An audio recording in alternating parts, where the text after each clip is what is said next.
This is the Altitude Daily Podcast. Everything you can't miss from today on Altitude Sports Radio.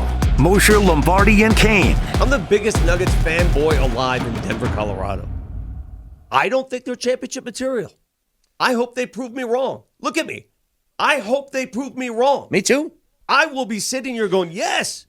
But right now, I wouldn't wager on them. So what can they do to be contenders? What is that? What is that exactly? Because you're not picking up anybody. No. You're not adding, like, oh, go get a shoot. No, that's gone. So what on earth to be a contender can they do? What is this switch we speak of? You know what the difference is when they play good teams as opposed to lesser teams? It feels like they have a really tough time dictating the pace of the game when they play against teams like Boston. Yeah, they muddy it up. They have to adjust to what Boston does, and they don't force it on other people. But I've got the answer. If you're asking, so what is it? What's the one thing the Nuggets need to do to move back into that championship picture, that championship class? Because right now, who would you put in that championship class? Who are the teams that are title contenders? Boston. Cleveland. And the Lakers. Yeah, you want to put the Lakers in there, yeah. They are. Yep. Do you disagree with that list? The only other question is, do you want to put the Nuggets in there or not? You can. Yeah. You can, but I mean, how do you feel about it? Not great. Here's the difference to me. And I hate to pin it on one guy, and I'm never going to pin it just on one guy, but I'm going to tell you what happened yesterday. What was the difference between the first half and the second half?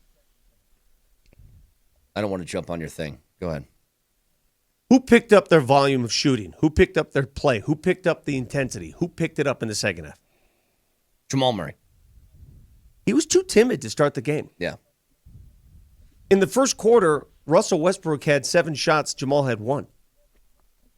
You got to force the issue. And here's the deal.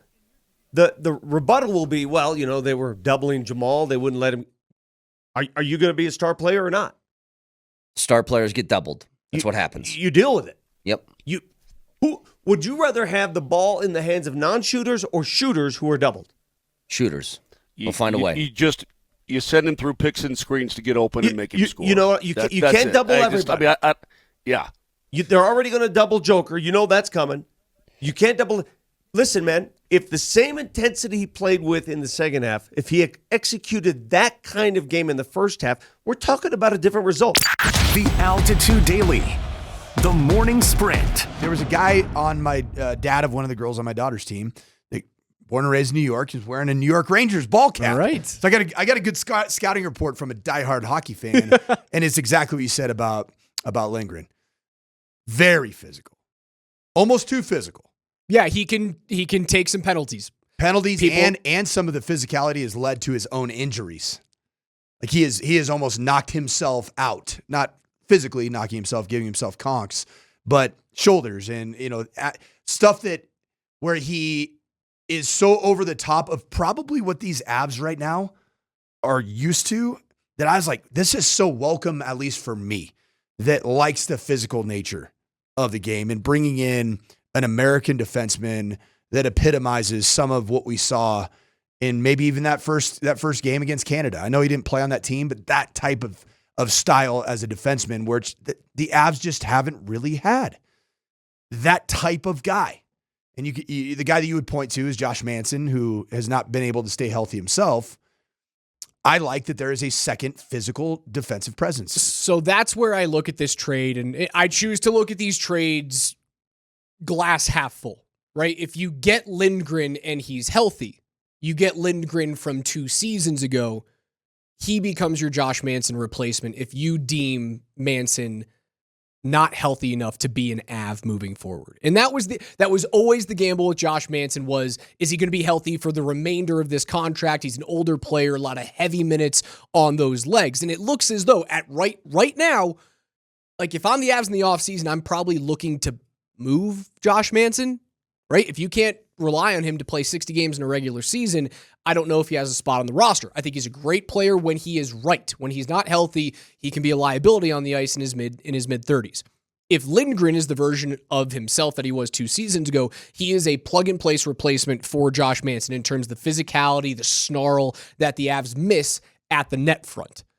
I think the other big piece of this is even if Lindgren clicks immediately here in Colorado and they go on a run, I don't know if he's going to make $4.5 million on his next contract because you've had 2 years where it's just been depreciating value and a lack of health.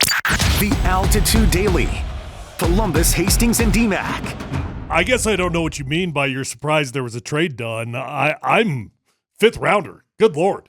Deebo Samuel for fifth rounder? That ain't nothing, man. I mean, that is definitely a price tag that I absolutely would have been in on if I was the Denver Broncos. Well, there's a little quirk with that, of course. Well, money. Well, they don't have a fifth-round draft pick. Oh, well, you figure that out. I mean, you could figure it out by giving a fourth and then you get something back in return. True. There's a million different ways to equal it out to a fifth rounder. So that value was too much for the Broncos as they kick the tires on it. Yeah, I mean, I'm guessing it has more to do with the financial commitment on the back end because Deebo is going to want a new deal here. Yeah, I mean, it's $17.5 million is nothing. $20 million is nothing to pay a wide receiver. I mean, that is nothing. That Cortland Sutton's making that, and he's like the 17th or 18th highest paid wide receiver. So the Commanders make that move. I do think that Cliff Kingsbury is going to know how to utilize him. I do think it's going to be a great fit for him. And quite frankly, I realize I'm in the minority here because everybody's down on Deebo based off the last year and a half of football.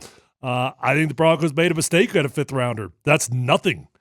Well, I don't disagree, and you had 3 of them. Didn't you have 3 fifth rounders? 3-6. Oh, you got 1, 2, 3, 4, and 3-6. No fifth, no seventh. Yeah, but well, how about two sixths and a seventh? Yeah, Would that work as a to 1/5? To D-Mac's point about not having the fifth, don't worry about that. There's a million ways to equate it. That's what I'm saying. Yeah. Listen, I think if anything, sometimes you just need a new atmosphere around you, right? Sometimes you just need to get out, and he's been banged up the last 2 seasons, and everything didn't look good. I mean, when healthy, that guy was as good as there was. You want a joker? Yeah. That's him. Yeah. He is the joker of the NFL. And so whether you maybe you think that he's banged up, he's never going to be the same dude again, which I guess is what it probably has to really come down to, because the financials of it's nothing. So the Broncos blew it? You put him on with a young quarterback that had an up-and-coming year this year? Yeah, well, now the Commanders are in dangerous territory of becoming the geriatric team. I mean, they are going after all the veterans. They've already had veterans on that squad, and they just continue to assimilate them. So they're always hoping to get 1 year out of all of them, win a championship, and say sayonara out into the sunset. There you go. Devil's advocate, Broncos already have Deebo Samuel. His name is Marvin Mims. That's Deebo? That's how they used him. Not thick enough. I mean, that's how they put him in the backfield. Marvin might try to do things that Deebo Samuel does. Well, that's what they tried. Yeah, if you're saying that that's Deebo Samuel, I'll call you drunk. The Altitude Daily. Kretman and Lindahl. And so they did talk to the Niners. They did explore it, and they did decide not to do it. They talked, they explored, they decided not to do it. And I don't blame them. Yeah. I'm happy. I'm happy they made that decision. I have never been in on the Deebo Samuel thing. Deebo Samuel, by the way, is he not the perfect example of, in the NFL, life comes at you fast? It was a mere 2 years ago. He was the dude. The dude. And Niners are in the Super Bowl, and he is that do-it-all Swiss Army knife player that makes their offense just so difficult to be able to contain and stop, and elevating Brock Purdy and Kyle Shanahan just taking chess pieces and moving them around. And now it's like, fifth-round pick. There you go. Okay, well, because they don't want the money. Right. It's unbelievable what happens when they don't want the money. Yeah. And now it's just and Andy, he's not that good anymore. No. I'm telling you, he doesn't get open. Well, he's one of the people that this happened with Chris Johnson. What was it? CJ2K. Thank you. CJ2K. He got paid. Yep. And then all of a sudden, maybe not running up the middle so much anymore, maybe choosing to try to stretch a play outside wide a little bit more.